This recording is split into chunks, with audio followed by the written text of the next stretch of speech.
Marks వార్త 11వ అధ్యాయం. Marks chapter 11. Marks వార్త 11వ అధ్యాయం.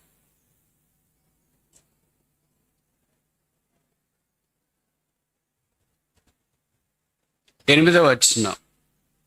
మార్క్ 11:8. అనేకులు తమ బట్టలను దారి పొడుగున పరిచిరి, కొందరు తమ పొలములలో నరికిన కొమ్మలను పరచిరి.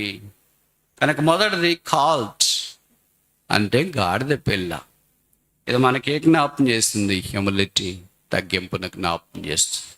ప్రభువుల దగ్గరికి వచ్చినప్పుడు మన జీవితాలు ఇలా తగ్గింపు కలిగి, ఆ యేసుక్రీస్తు ప్రభువే నా మీద, నా జీవితంలో నాకు రాజు, నా సింహాసనం మీద ఆయనే ఆసీనుడు అనే అనుభవం మీకు గాడిద పిల్ల.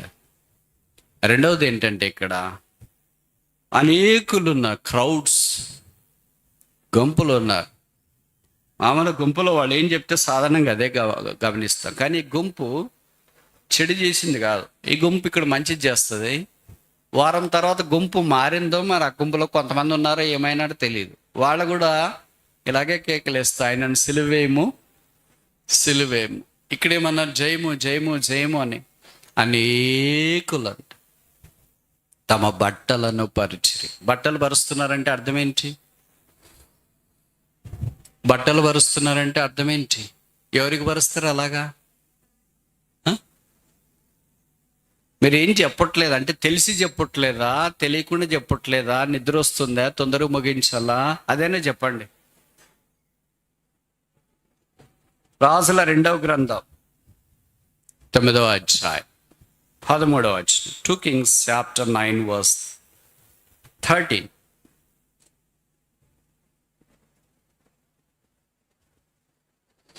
రాజుల 2వ గ్రంథం 9వ అధ్యాయం 13వ వచనం. అంతట వారు అతి వేగిరముగా తమ తమ వస్త్రములను పట్టుకొని మెట్ల మీద అతని కింద పరిచి బాకా ఊదించి, యెహో రాజు ఉన్నాడని. ఎవరికి బట్టలు పరుస్తారు? రాజులకు బట్టలు పరుస్తారు. అంటే అర్థం ఏంటి? ఆయనే మా అలంకరణ, మా బట్టలతో ఇంకేం మాకు అవసరం లేదన్నట్లుగా. అంటే బట్టలు తీసేసి తిరిగినారని కాదు దీని అర్థం. ఆయనే మా అలంకరణ, ఆయనే మా వస్త్రధారణ, ఆయనే మా భద్రత. బట్టలు యూజువల్గా మనం కప్పుకోవడానికి భద్రత కొరకు వాడుతూ ఉంటాం. అలాగే ఆయనే మా కాపుదల, ఆయనే మా భద్రత. యెహూ రాజు అయిన తర్వాత తమ బట్టలు విప్పి చేసిన కార్యక్రమం ఇక్కడ మనకు జ్ఞాపకం చేస్తుంది. యేసు ప్రభు వారికి ముంగుర్తుగా మట్టల ఆదివార సందర్భాన్ని జ్ఞాపకం చేస్తుందంటే తప్పు కాదేమో. ప్రభువుల దగ్గరికి వచ్చినప్పుడు అవర్ హ్యుమానిటీ, మన మానవత్వం, ఆయనే మా రక్షకుడు, ఆయనే మా అలంకరణ. అందుకే అలంకరించబడిన రాజును కనలారా చూచెదరు. ఈ భౌతికమైన వస్త్రాధారణ ఇవన్నీ గతించిపోతే చినిగిపోతాయి. రక్షణ వస్త్రము, ఉల్లాస వస్త్రము, నీతి వస్త్రము, పై వస్త్రము అన్నీ ఆయన మనకు ధరింపజేసి. ఆయన వస్త్రపు వాసన ఎలాంటిది? ఏం చెప్పరా? మొదటి రోజు ఏం చెప్పకపోతే 3 రోజులు ఎట్లుండాలి మరి? నేను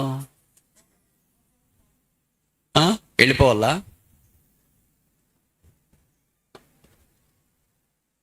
ఆయన వస్త్రపు వాసన సువంగపు పట్టి వాసన.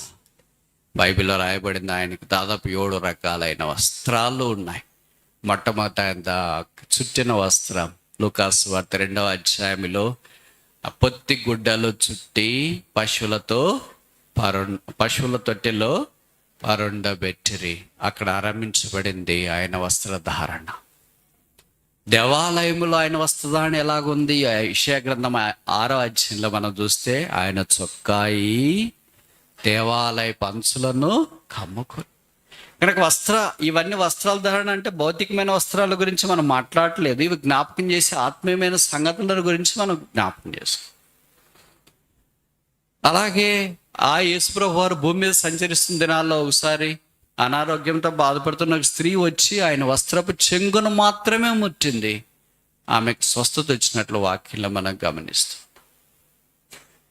ఆయన సిలువ వేసేటప్పుడు కూడా ఊదారంగు వస్త్రములు ఆయనకు ధరింపచేసి. ఇలాగ ఆయన వస్త్రాలు ఒక్కొక్కటి ఆయన దైవత్వాన్ని మనకు జ్ఞాపకం చేస్తుంది.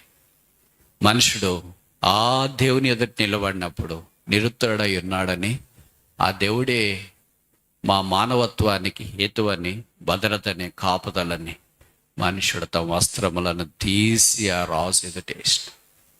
అంటే అర్థం, ఆయన రాజులకు రాజు, ప్రభులకు ప్రభు. ఈ రాజు నీ ప్రభువు, అతడు నీ సౌందర్యమును కోరినవాడు, అతనికి నమస్కరించు.